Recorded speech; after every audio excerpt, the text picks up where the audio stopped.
Po ipakilala yung nasa likod ko.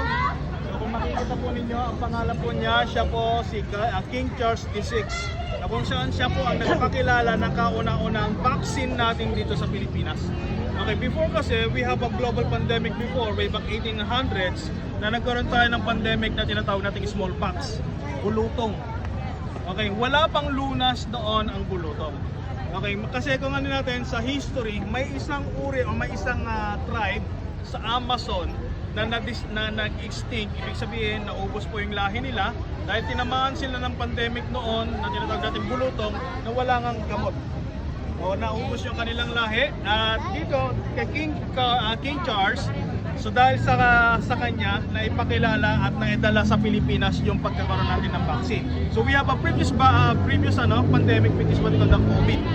So try to imagine before, so para magkaroon tayo ng vaccine, ano bang kailangan? Ano ba yung pagdorsilyo ng lugar? Yes, pag sinabi natin gobernadorsilyo, ang katumbas nito ngayon, siyempre governor. Okay? At sino naman po gumagamit ngayon yan? Ito naman po yung tinatawag nating Department of Finance. So yung Department of Finance na po ang gumagamit ng ayuntamiento. Okay?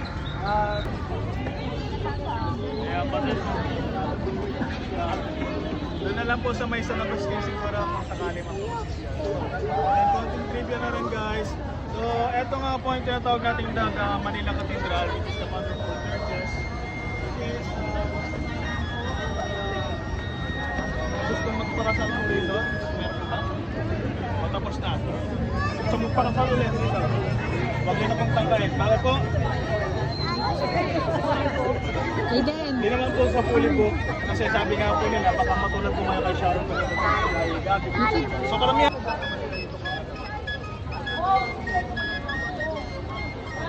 Kayo o gumawa ng sariling disenyo.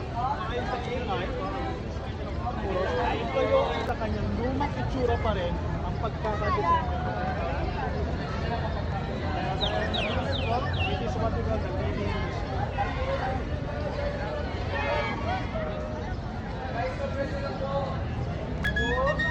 tama po kayo, mamit po. Tama po kayo.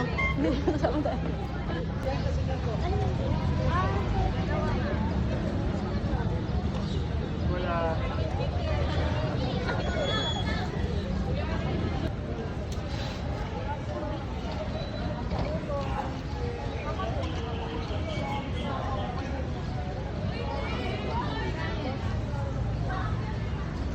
Ito ang simbahan ng katedral.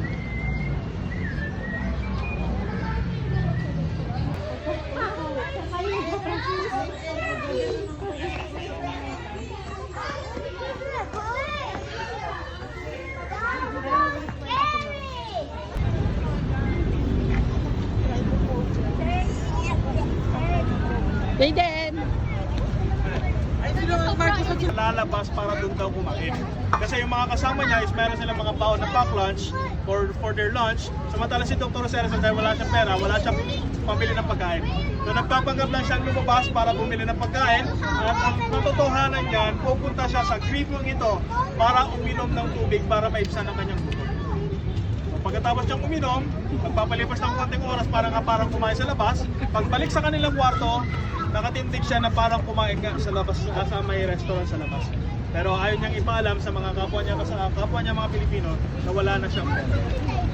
Kaya kung ano natin, so ayan, so pinalati na po tayo kay Dr. Rosel. So lahat po ng kids, lahat ng kids,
Dahan-dahan. Together with Rock, Slime, and Goldie, the Bowlerville Buddies!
Jaden, napalikan Jaden.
Oh, halika na.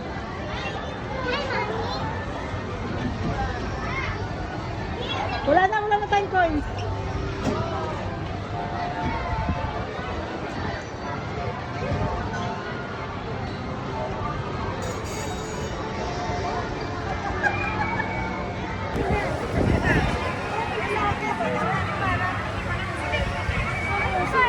Doon, baka meron pa doon. Yan, dito kami oh, Enchanted. Ay, yun o, Jaden na tren. Gusto mo yan? Gusto mo daw sumakay? Dito.